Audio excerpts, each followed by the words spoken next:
नवरात्रि के 7वें दिन को महाअष्टमी के नाम से भी जाना जाता है। इस दिन मां कालरात्रि की पूजा करने का विधान है। मां कालरात्रि की पूजा करने से भूत प्रेत भी भाग जाते हैं। मां कालरात्रि बेहद शक्तिशाली हैं। जो लोग विधि विधान से मां कालरात्रि की पूजा अर्चना करता है, उसे संकटों से मुक्ति मिल जाती है। इसलिए इन्हें शुभक्री माता के नाम जाना जाता है। नवरात्रि का 7वां दिन बहुत खास है। इस दिन मां कालरात्रि की पूजा की जाती है। मां कालरात्रि ने असुरों को वध करने के लिए ये रूप लिया था। इस दिन विधि विधान से पूजा करने से मां प्रसन्न होती हैं। नवरात्रि का 7वां दिन, नवरात्रि के 7वें दिन को महाअष्टमी के नाम से भी जाना जाता है। इस दिन मां कालरात्रि की पूजा करने का विधान है। मां कालरात्रि की पूजा करने से भूत प्रेत भी भाग जाते हैं। मां कालरात्रि बेहद शक्तिशाली हैं। जो लोग विधि विधान से मां कालरात्रि की पूजा अर्चना करता है, उसे संकटों से मुक्ति मिल जाती है।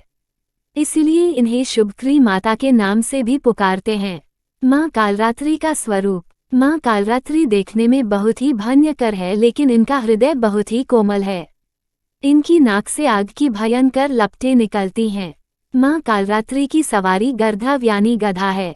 मां कालरात्रि का दायां हाथ हमेशा ऊपर की ओर उठा रहता है। इसका अर्थ मां सभी को आशीर्वाद दे रही हैं।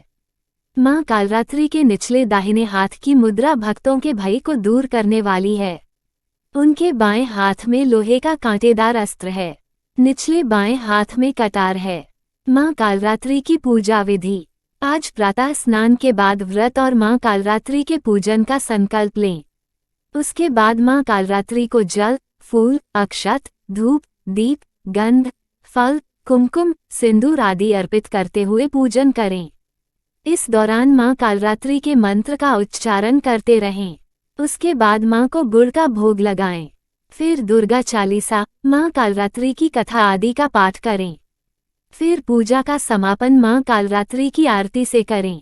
पूजा के बाद क्षमा प्रार्थना करें और जो भी मनोकामना हो, उसे माता रानी से कह दें।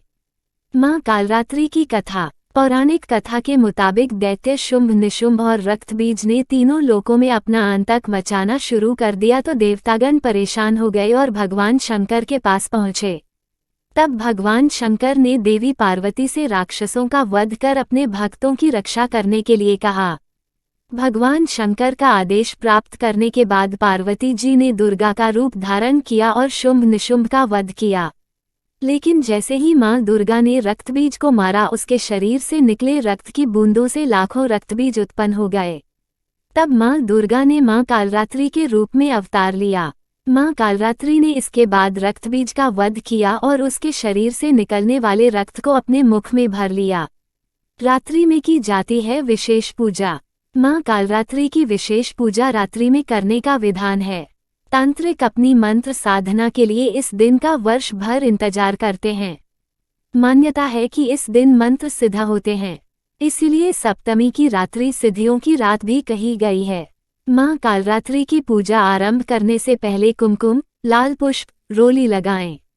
माला के रूप में मां को नींबुओं की माला पहनाएं और उनके आगे तेल का दीपक जलाएं। मां को लाल फूल अर्पित करें, साथ ही गुड़ का भोग लगाएं। इसके बाद मां के मंत्रों का जाप या सप्तशती का पाठ करें।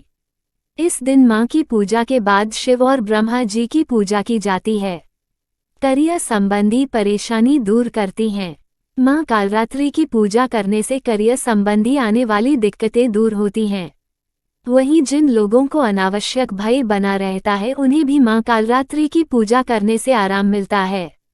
जिन लोगों को आग, जीव जंतु, भूत प्रेत का भय लगता है, उन्हें मां कालरात्रि की पूजा जरूर करनी चाहिए। मां को गुड़ का भोग लगाएं। इस दिन मां की पूजा करते समय गुड़ का भोग लगाएं। मां कालरात्रि को गुड़ बहुत प्रिय है। भोग लगाने के बाद प्रसाद के रूप में ग्रहण करना चाहिए। मां कालरात्रि का मंत्र। वन या देवी सर्वभूतेषु मां कालरात्रि रूपेण संस्थिता। नमस्तस्याय नमस्तस्याय नमस्तस्याय नमो नमः। 2 ओम कालरात्रि देव्ये नमः। 3 ओम ह्रीं क्लीं चामुंडाय विच्चे। देवी कालरात्रि का प्रिय पुष्प। माता कालरात्रि की पूजा में लाल गुड़हल के फूलों का विशेष महत्व है। देवी को गुड़हल का फूल बहुत प्रिय है। अगर उपलब्ध हो तो 108 गुड़हल के फूलों की माला बनाकर देवी को भेंट करना चाहिए। इससे देवी कालरात्रि अत्यंत प्रसन्न होती हैं।